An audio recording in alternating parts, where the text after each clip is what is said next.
Hi, welcome to our YouTube channel. ఈరోజు mutton చేసే విధానం ఎలా అని చూసేస్తాం రండి.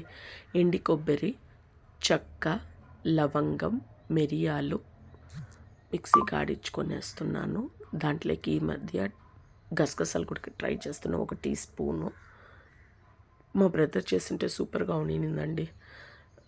అదే మెదిగిన తర్వాత టమాటో, కొత్తిమీర, జింజర్ గార్లిక్ పేస్ట్ అది కూడా వేసేసి మంచిగా గ్రైండ్ చేసుకొనేసేది. ఆనియన్ను, కరివేపాకు ప్యాన్ పెట్టుకొనేసి దాంట్లో ఆనియన్, కరివేపాకు వేసి మంచిగా ఫ్రై చేసేసుకుంటున్నాను. ఇదేనండి మటను. మంచిగా ఫ్రై అయ్యి రెడ్గా అయ్యేదాకా ఉండి ఈ మటన్ని కూడా కడిగి వేసేస్తున్నాను.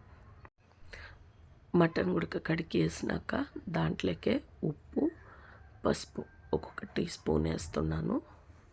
మంచిగా కలుపుకొనేసి దాంట్లో ఉండే వాటర్ అంతా వచ్చేదాకా వెయిట్ చేస్తాను. వాటర్ వచ్చిన తర్వాత మిక్సీ కాడించుకొని ఉండేది మసాలా, కారం పొడి, ధనియాల పొడి వేసేసి మిక్స్ చేసేస్తున్నాను. ఆ పచ్చి స్మెల్ అంతా పోవడానికి, అరోమా అంతా మిక్స్ చేసిన తర్వాత కొద్దిగా ఒక్క గ్లాస్ ఆఫ్ వాటరు, అంతకుముందు ఇది బాగా కుతుకుతాడినాక కొత్తిమీర గార్నిష్ లాగా వేసేసి ఆ మిక్సీలో కొట్టుకొని ఉండేది దాన్ని కూడా కడిగి వేసేసినాను. ఆ స్మెల్ అంతా పచ్చి స్మెల్ పోయేదాకా పెట్టి ఒక గ్లాసు వాటర్ వేసేసినాను. ఇది మంచిగా చపాతీకి, పూరీకి, దోశకి, రైస్కి, బట్ ఐఎమ్ ట్రయింగ్ విత్ రాగి ముద్ద. ఇది మా వారు వచ్చేసినారు, ఆయనకి సర్వ్ చేసేస్తున్నాను.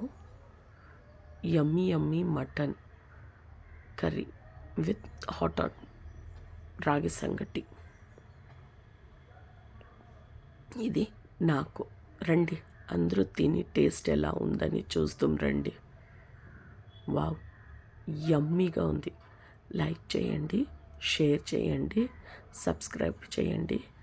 Thank you for watching, guys. Please kindly support me like this only. Thank you so much. Bye.